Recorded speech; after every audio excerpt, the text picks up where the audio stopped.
Alegria estar com vocês, louvando e adorando ao nosso Deus e poder voltar ao púlpito para pregar também a palavra de Deus. E também a gente espera que seja uma alegria para vocês, né? Vamos ver no final, né, do sermão se vai ser. Vamos abrir as nossas Bíblias no Evangelho segundo escreveu Mateus, capítulo 14, Mateus 14, 22. Então eu farei a leitura, peço aos irmãos que acompanhem na Bíblia de vocês. Logo a seguir, compeliu Jesus os discípulos a embarcar e a passar adiante dele para o outro lado, enquanto ele despedia as multidões. E despedidas as multidões, subiu ao monte a fim de orar sozinho. Em caindo a tarde, lá estava ele, só. Entretanto, o barco já estava longe, a muitos estádios da terra, açoitado pelas ondas, porque o vento era contrário. Na quarta vigília da noite, foi Jesus ter com eles andando por sobre o mar. E os discípulos, ao verem-no andando sobre as águas, ficaram aterrados e exclamaram: "É um fantasma!" E tomados de medo, gritaram. Mas Jesus imediatamente lhes disse: "Tende bom ânimo, sou eu, não temais." Respondendo-lhe Pedro disse: "Se és tu, Senhor, manda-me ir ter contigo por sobre as águas." E ele disse: "Vem." E Pedro, descendo do barco, andou por sobre as águas e foi ter com Jesus.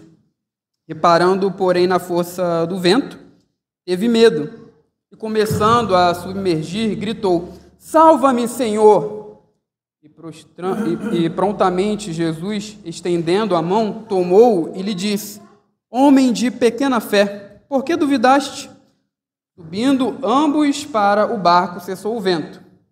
Os que estavam no barco o adoraram, dizendo: "Verdadeiramente és filho de Deus." Vamos orar novamente. Pai bendito, nós rogamos a tua bênção sobre a pregação da tua palavra. Pai, fala conosco, fala aos nossos corações, aviva-nos, anima-nos o coração, Pai, e que vejamos a Tua glória, e vejamos também a glória do Messias, que é apresentada no texto. É o que nós rogamos em nome de Jesus Cristo. Amém. Meus irmãos, algumas passagens bíblicas são muito marcantes, não é verdade? Se eu perguntar para vocês aqui, provavelmente um vai dizer que uma passagem bíblica foi muito marcante, né? Pessoalmente, mas tem algumas que são marcantes para todo mundo. Eu creio que uma dessas passagens é essa que nós acabamos de ler, né?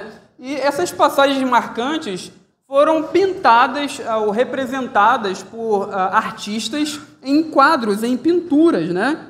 É interessante que o batistério da igreja de Dura Europos, na Síria, que é também conhecida como a igreja mais antiga do mundo, uma igreja do século III depois de Cristo, no seu batistério ali contém vários desenhos retratando passagens bíblicas.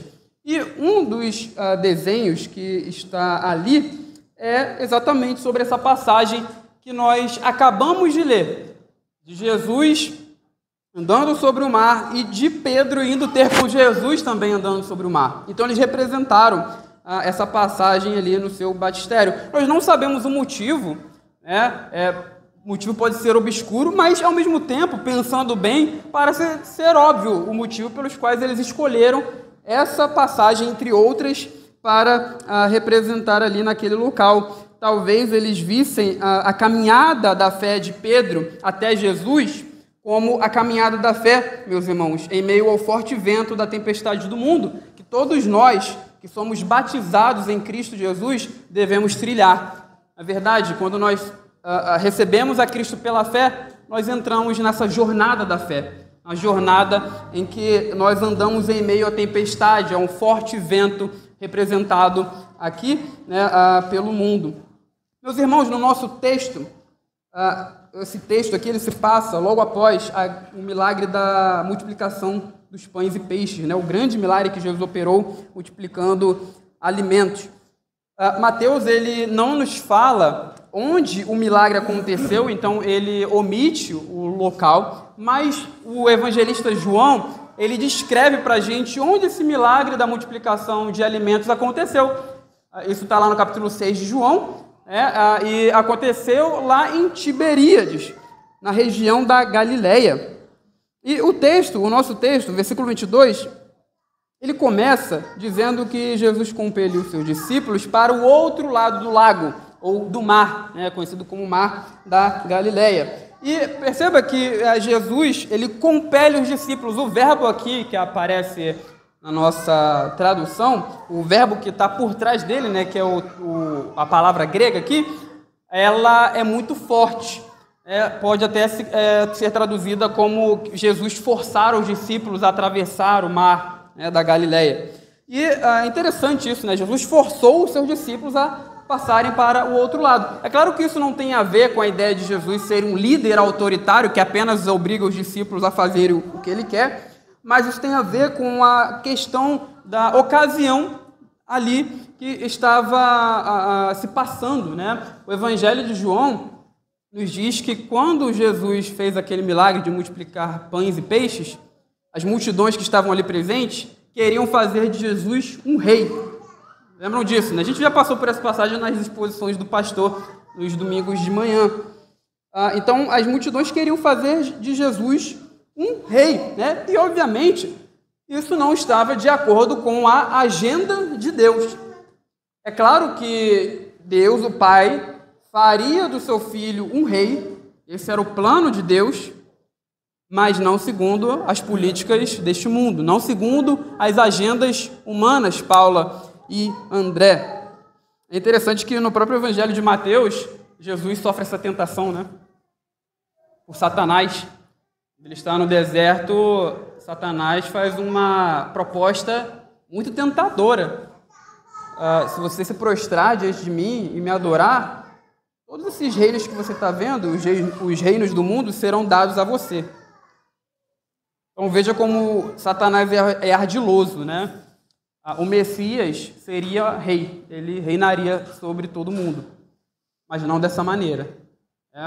O caminho proposto para o reinado do Filho, que o Pai estabeleceu, envolvia a cruz. Ele teria que passar pela cruz. E este caminho que Satanás está propondo, o caminho que as multidões proporam para Jesus também, não estava de acordo com o plano de Deus. Era um caminho que desviava ele do propósito de ir para a cruz. Então, forçar os discípulos a irem para o outro lado ajudaria a apaziguar o ânimo ali, o alvoroço das multidões. Então, após despedir as multidões, Jesus também passa um tempo sozinho para orar.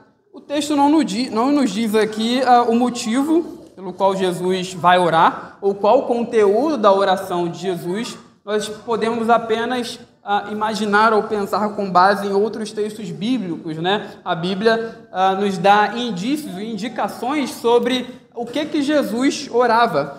Eu trouxe alguns motivos aqui, 5 no total. Eu coloquei aqui alguns, Então, Jesus orava, meus irmãos, para receber orientação do Pai sobre sua missão. Isso fica implícito lá em Marcos 1, 35 a 39. Jesus também orava para fazer escolhas.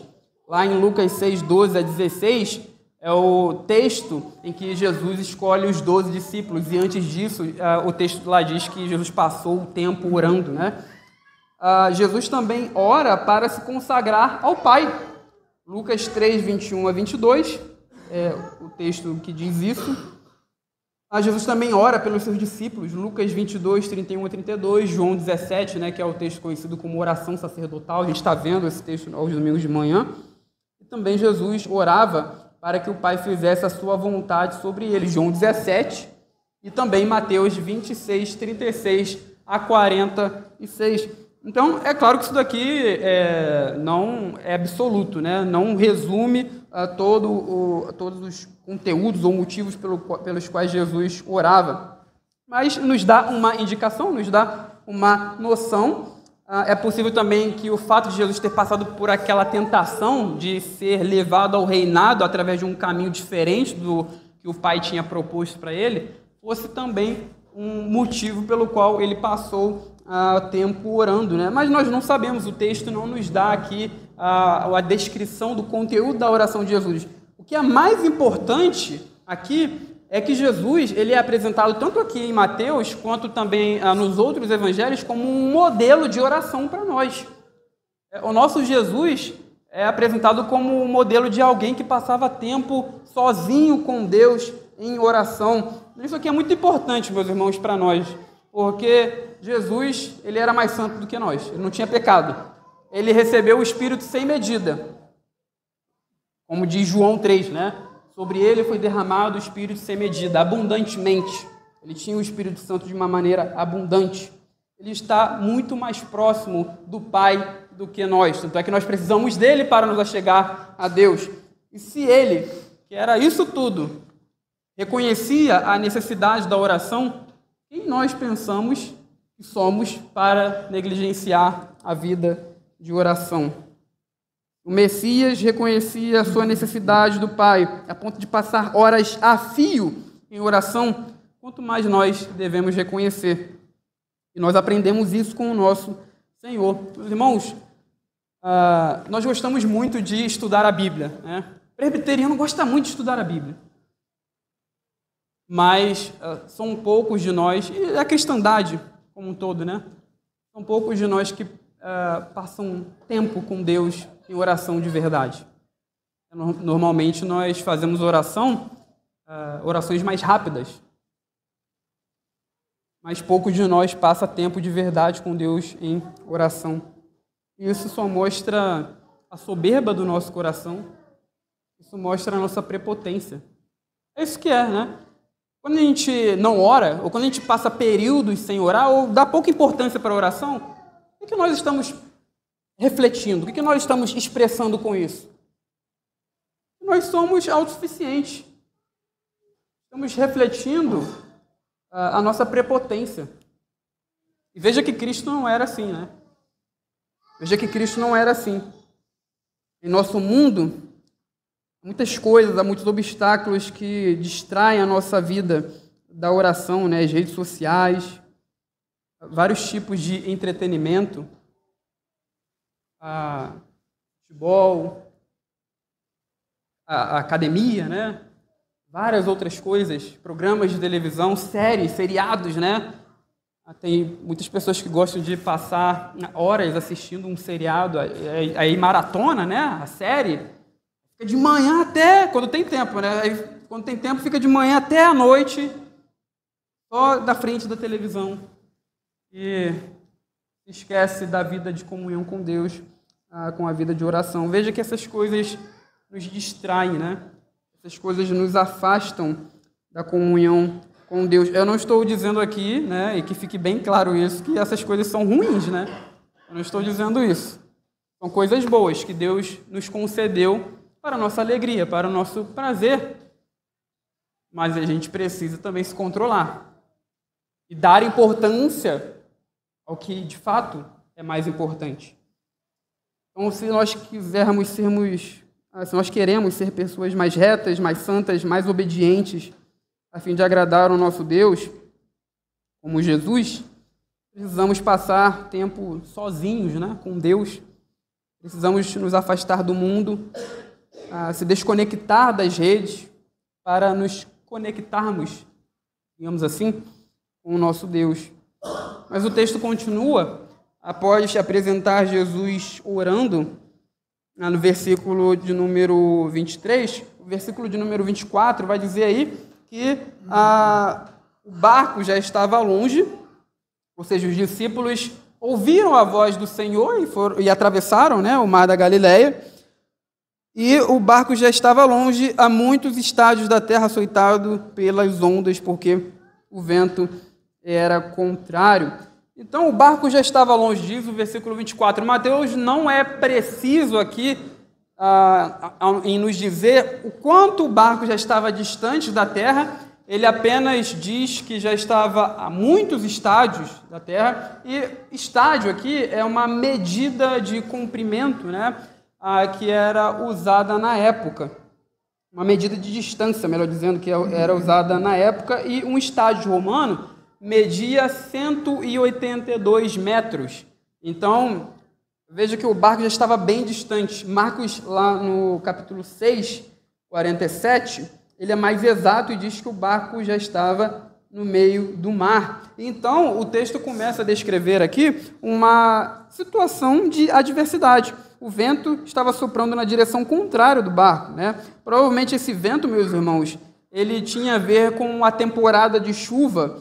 Era um vento que vinha do oeste, que normalmente aparecia ali na região, né, do Mar da Galileia, no período ou na temporada de chuva. E para nós que estamos aqui tranquilo, né, no domingo à noite, lendo e ouvindo a história de pessoas que estão apenas atravessando para o outro lado de um lago, nós podemos não ter a consciência da gravidade da situação aqui do texto, né?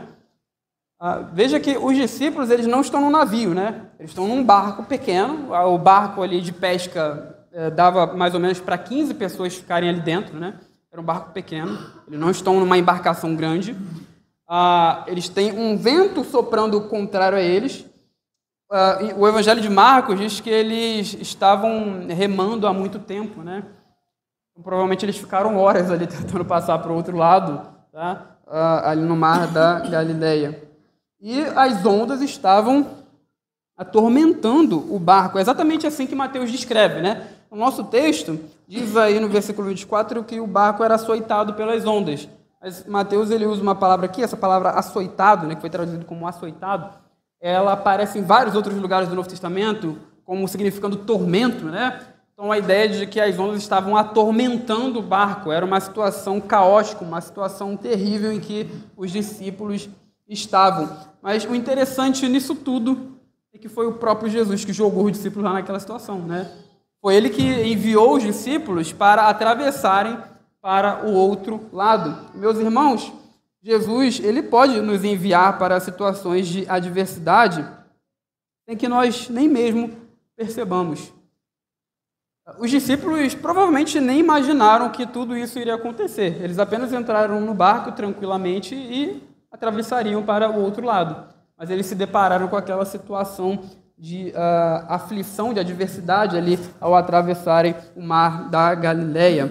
E Jesus pode nos orientar e dirigir a nossa vida para situações de adversidade que nós nem percebemos, né? Ele pode nos compelir para terrenos hostis, onde enfrentamos forças contrárias, seja em novos ambientes de comunidade de fé, uma comunidade cristã, seja em ambientes de trabalho, em locais de mudança. Muitos irmãos viajam para outros lugares, vão morar em outros lugares, outros vêm para cá, né? E eles podem se deparar com esse tipo de situação. Veja, por exemplo, o ministério de Paulo, do apóstolo Paulo. O Senhor Jesus guiava o apóstolo Paulo no seu ministério através do seu espírito, né? E muitas vezes ele levou Paulo para situações terríveis, de angústia, de aflição, de adversidade. Era Jesus fazendo isso. Dentro dessa ocasião, dentro desse contexto, o apóstolo Paulo teria que dar testemunho da verdade, né? Falar do nosso Senhor Jesus e viver a fé que ele professava. E nós, como cristãos, é interessante que, por muitas vezes, né, nós podemos ter uma compreensão equivocada sobre o que está acontecendo quando a aflição vem, quando a adversidade vem sobre a nossa vida, né?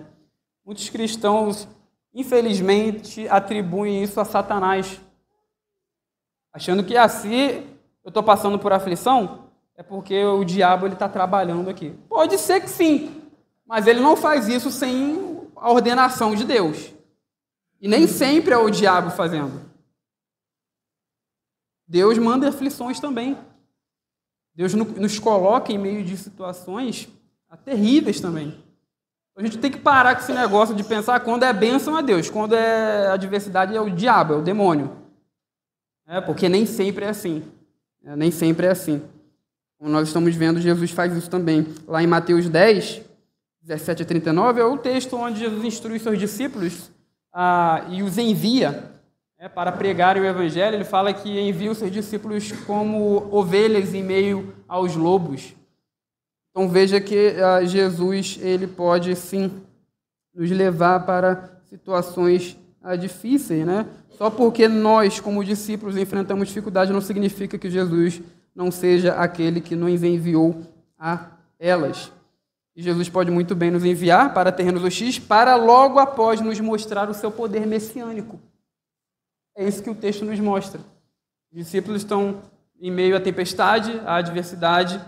Jesus agora vai ter com eles, ou a eles, né, andando sobre as águas. Então era naquela ocasião que eles experimentam, que eles veem o quão grande o Messias é. Eles vão ver o poder do Messias. É o que diz o versículo 25 a 27. Então, Jesus vai se encontrar com os discípulos andando sobre o mar, e ele faz isso na 4ª vigília da noite. Os judeus, né, no ambiente judaico, o período da noite era dividido em 3. Mas os romanos dividiam a noite em um período de 4, né, 4 partes. E é essa precisão aí, ou é essa marcação de tempo que o evangelista Mateus está usando. Ele está usando a marcação de tempo romana, né, que dividia o período da noite em 4. Então, o primeiro período ia das 6 às 21, né? Lembra que para o judeu a noite, melhor dizendo, e o outro dia começava às 6 da tarde. Era diferente da gente. Então, o primeiro período vai das 6 às 21, o segundo período das 21 à meia-noite, o terceiro período da meia-noite às 3 e o quarto das 3 às 6 da manhã. Então, como Jesus vai ter com eles na 4ª vigília da noite, provavelmente é esse período aqui, das 3 da manhã às 6, entre as 3 da manhã e as 6 da manhã. Então Jesus vai ter com os discípulos caminhando sobre o mar, e eles ficam com medo, né? Pensam que é um fantasma, e o medo deles é compreensível. Eles já não estavam numa situação boa, né? Estavam ali no meio de o que parece ser uma tempestade, e de repente eles veem algo andando ali sobre o mar e não dá para reconhecer que é Jesus. E a cultura da época, né, no pensamento da época, seres que andavam sobre o mar ou eram espíritos ou eram seres divinos. O texto aqui ele pode ser até traduzido, né, a palavra fantasma, como aparição, não dando a entender muito bem o que eles pensaram que era, mas era algo sobrenatural, que deixou eles assustados, né? Eles gritaram, tomados de medo. Meus irmãos, para nós entendermos aqui o que está acontecendo quando Jesus anda sobre o mar, porque Jesus poderia simplesmente ter pegado um barco e atravessado, né? Mas ele vai até os discípulos andando sobre o mar. Então, isso aqui tem um significado, né? Para nós entendermos isso aqui, nós precisamos entender o contexto em que esse milagre aparece. O episódio de Jesus andando sobre o mar, em todos os evangelhos que citam esse milagre, que são Marcos, Mateus e João, os evangelistas colocam esse milagre logo após a multiplicação dos pães e peixes. E é interessante que João, ele liga a multiplicação dos pães e peixes com o episódio do Êxodo, né? Do maná. Lembra que Jesus está num local deserto e ali pessoas estão com fome, então ele multiplica alimentos. O mesmo cenário do que aconteceu após o Êxodo. Os israelitas com fome, eles rogam a Deus, né? E Deus envia alimento. Então, João, ele liga o Êxodo com o milagre da multiplicação dos pães e peixes. Isso fica muito mais claro quando nós prestamos bastante atenção ali, né, no discurso que vem logo após esses dois milagres, da multiplicação dos pães e de Jesus andando sobre o mar, porque João insere um longo discurso de Jesus falando sobre maná com os judeus e falando que ele que é o pão verdadeiro, né? Ele que é o pão que desceu do céu, é o pão que Deus dá para a vida eterna. E Marcos, quando ele relata a passagem de Jesus andando sobre o mar, ele termina de uma maneira diferente de Mateus. Ele diz que os discípulos não compreenderam o milagre dos pães, e é por isso que eles ficaram atônitos, né? Eles viram Jesus andando sobre as águas, ficaram com medo e perplexos com aquilo acontecendo, e lá o texto fala, eles ficaram assim, porque eles não compreenderam o que tinha acontecido lá quando Jesus multiplicou os pães e peixes. Se eles tivessem entendido, eles entenderiam Jesus andando sobre o mar. Então, perceba que esse milagre, esse grande milagre que Jesus faz, ele está ligado ao êxodo de Israel do Egito. E é interessante que esse tema aqui do êxodo, ele é de suma importância, né? O salmo que nós lemos, lá o Salmo 77, especificamente o verso 19, fala do caminho de Iavé pelo mar. Lá diz o seguinte: pelo mar foi o teu caminho, as tuas veredas pelas grandes águas, e não se descobrem os teus vestígios. Foi por isso que a gente leu o Salmo 77, né? Então, Salmo 77, verso de número 19, lembra do episódio em que Iavé fez um caminho sobre as águas. Então, veja que o tema do Êxodo é que a gente chama de narrativa controladora aqui do texto, né? É a grande história por trás de Jesus andando sobre o mar. E a gente leu também Êxodo 14, que é o episódio em que os israelitas estão prestes a sair do Egito, né? Tem Faraó correndo atrás deles e eles com medo, porque não tinha saído, o mar estava logo à frente. E aí Moisés, o libertador usado por Deus, diz o seguinte: não temais. Você lembra alguma coisa? Jesus fala a mesma coisa aos seus discípulos, né? Não fiquem com medo, tenham coragem. Sou eu, não fiquem com medo, não temais. A mesma ordem, a mesma exortação que Moisés dá ao povo de Israel quando eles estão saindo do Egito. Então, no caso aqui, o que o evangelista Mateus está dizendo? Que Jesus está trazendo um novo êxodo, uma nova libertação. É claro, né, que essa libertação ela é uma repetição do que aconteceu no Egito, mas não é apenas uma repetição, é algo novo.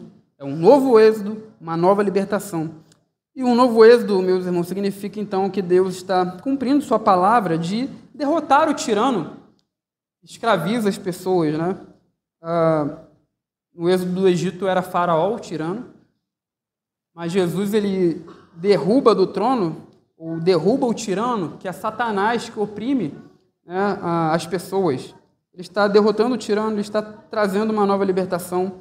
Ele quer levar o seu povo a viver a vocação que ele nos chamou para vivermos como o seu povo santo e redimido. É isso que Jesus veio fazer.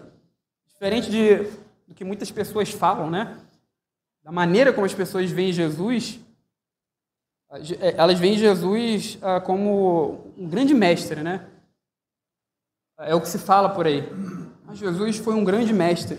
Ele foi um grande exemplo, um grande modelo para nós. Isso é verdade. Jesus foi um grande mestre. Ele também foi um grande modelo. A gente viu aqui, né? Jesus foi um modelo de oração para nós. Mas ele também é aquilo que nós não podemos ser. Ele é o libertador. Nós não podemos libertar a nós mesmos da escravidão do diabo. Nós não podemos libertar a nós mesmos da escravidão do pecado. Ele é aquilo que nós não podemos ser. Ele também faz aquilo que nós não podemos fazer. Veja, é isso que ele está fazendo aqui no texto. E assim como aconteceu quando Israel saiu do Egito, o ministério de Jesus terminará com a Páscoa e o estabelecimento de uma nova aliança. Isso é novo êxodo, representado aqui no caminho que Jesus faz sobre o mar. Mas perceba que a narrativa de Mateus ela é diferente do que Marcos nos conta, né? Ele vai dar trazer um aspecto diferente aqui de Marcos e João, porque ele traz uma descrição, uma parte da história que nós só temos aqui, que é Pedro andando sobre o mar também, indo até Jesus. Então, Jesus ele não anda sobre o mar sozinho aqui. E veja, meus irmãos, que Pedro, então, na sua ousadia, ele diz o seguinte, né? Lá no versículo de número 28, respondendo-lhe Pedro, disse: se és tu, Senhor, manda-me ir ter contigo por sobre as águas. Então, no Evangelho de Mateus, Pedro ele parece ser muito impulsivo, né? Ele sempre toma atitude na frente de todo mundo, ele sempre fala mais que todo mundo, Isso às vezes é bom, isso às vezes é ruim. O apóstolo Pedro, em certa ocasião, quando Jesus pergunta: o que vocês pensam que eu sou? Quem vocês pensam que eu sou? O apóstolo Pedro toma a dianteira e fala: tu és o Cristo, Filho do Deus vivo. Mas lá no Monte da Transfiguração, ele fala bobagem. Ele toma a dianteira e fala: Senhor, façamos 3 tendas, uma para ti, outra para Moisés e outra para Elias. E os evangelistas falam que ele disse aquilo porque ele não sabia o que dizer. Então, ele sempre toma a dianteira, né? Às vezes ele fala coisas boas, às vezes ele fala coisas ruins, assim como nós também, né? Que Deus nos dê sabedoria para nos guiar e nos ajudar a falar aquilo que convém, né? Mas ele toma a dianteira aqui também. E para muitas pessoas a atitude de Pedro que pode até parecer ousadia, né? Sendo ousado ao extremo. Mas perceba que Jesus, meus irmãos, ele não reprova Pedro, ele aprova a sugestão que o apóstolo dá e fala: pode vir, Pedro, vem, anda sobre as águas. E Pedro vai. E aqui, o mesmo caminho que Jesus está fazendo, que simbolizava o êxodo, é o que Pedro está fazendo, a ideia de que Jesus ele nos convida, e ele convida outras pessoas a participarem dessa nova libertação, desse novo êxodo que ele veio trazer. E essa jornada, meus irmãos, é o que Jesus fala nos evangelhos, né? É o que ele convida nos evangelhos.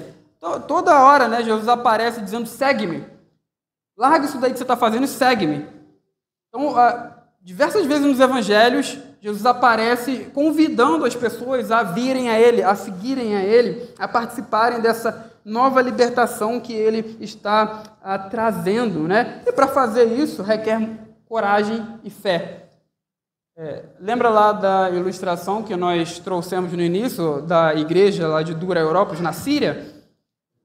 E provavelmente aquele desenho que eles fizeram no batistério tinha a ver com a ideia de que caminhar sobre as águas representa o nosso caminhar da fé, a nossa jornada da fé em meio à tempestade, em meio ao caos, em meio à adversidade. Nós devemos caminhar numa jornada de fé até Jesus. E é essa a vida cristã. É isso que nós fazemos. E nessa jornada de fé nós abandonamos tudo para trás. É isso que acontece no Êxodo. Quando nós lemos a história de Israel saindo do Egito, eles deixam tudo para trás, eles devem deixar tudo para trás, eles devem deixar o Egito e seguir agora para a nova terra que Deus tem para eles. E é isso que está acontecendo aqui. Esse novo êxodo que Jesus está operando, ele convida Jesus, e nós também, né, como leitores do texto, a fazer também. E para isso é necessário manter os olhos fixos em Jesus. Porque quando nós tiramos os olhos do nosso mestre, nós afundamos, né? Nós sucumbimos. Assim como os israelitas no deserto, quando eles foram incrédulos, o que aconteceu com eles? Hebreus fala que os corpos deles ficaram espalhados pelo deserto, porque eles não tiveram fé. E é isso que Pedro vai experimentar agora. A fé dele é titubeante. Ele vai começar a afundar. Pedro foi corajoso, mas a sua fé ousada não foi constante. Por prestar mais atenção na força do vento do que naquele que tem autoridade sobre os ventos, Pedro começa a afundar. Mas ele clama ao Messias. Jesus prontamente, né, diz o texto, prontamente ele estende a mão e ambos sobem para o barco, então o vento cessa. Sem ordem nenhuma, o vento cessa.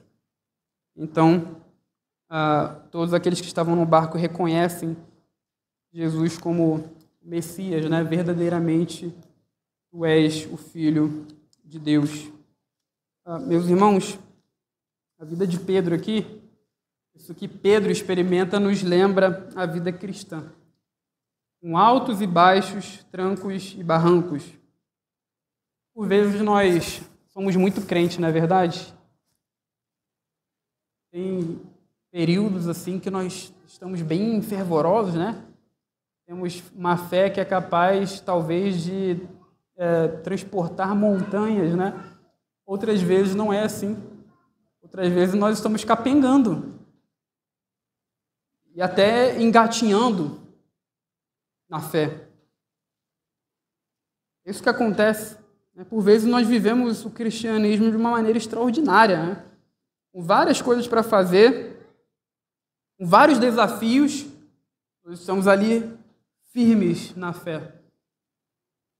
Passamos provações no trabalho, mas nós estamos lá honrando o serviço que nós devemos honrar, honrando o nosso Deus ali no serviço, passando por tentações, rejeitando as tentações pela graça de Cristo, presentes nas reuniões da igreja, fervorosos, todo o trabalho a gente está lá, trabalho da SAF, trabalho da UPH, a gente está lá firme. Outras vezes não é assim. Não precisa argumentar muito aqui, né? Todo mundo sabe que a vida cristã é assim. Porque nós mesmos experimentamos isso. Nós mesmos passamos por essa experiência, né? Meus irmãos, isso acontece muitas vezes quando nós prestamos mais atenção nas forças da tempestade, na força do vento, do que em Cristo. Quando nós tiramos os nossos olhos do Messias, nós acabamos por afundar. Afundamos diante do mundo, das adversidades, afundamos diante do nosso próprio pecado.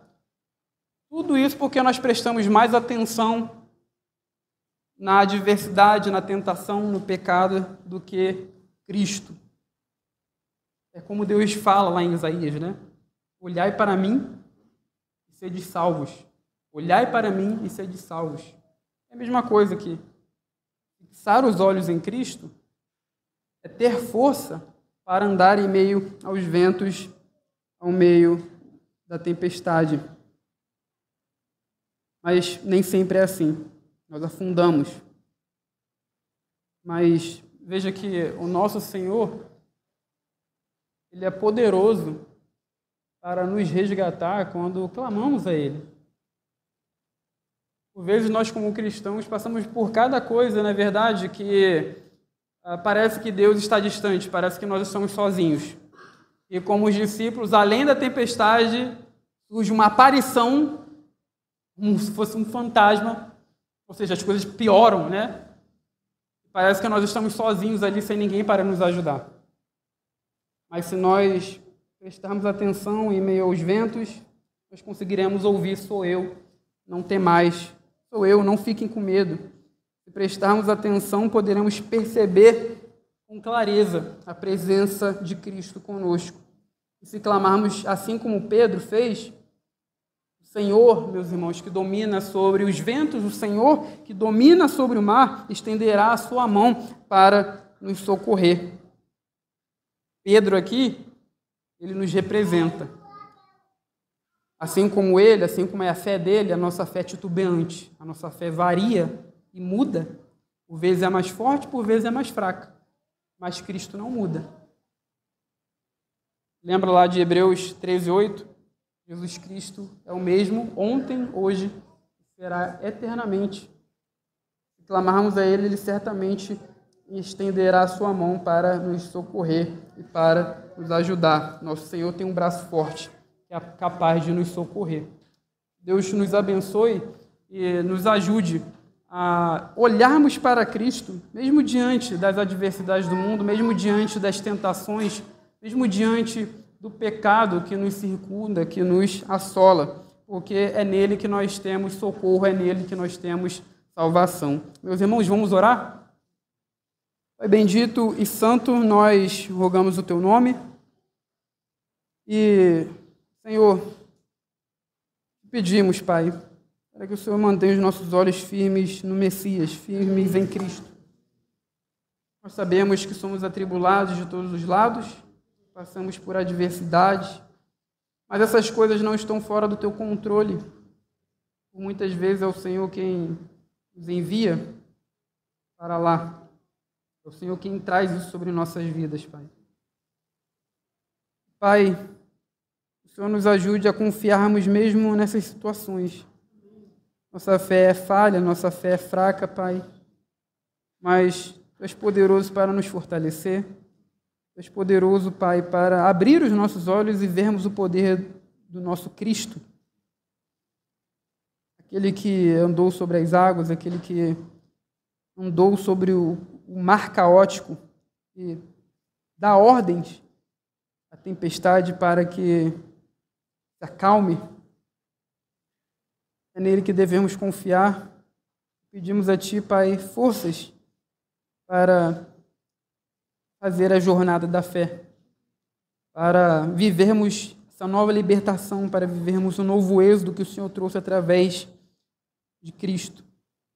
Que o Senhor seja conosco, que nós reconheçamos quão grande Cristo é, possamos dizer como os discípulos, certamente Tu és o Filho de Deus. Dá-nos da Tua graça, Senhor, é o que te suplicamos, em nome de Jesus Cristo. Amém.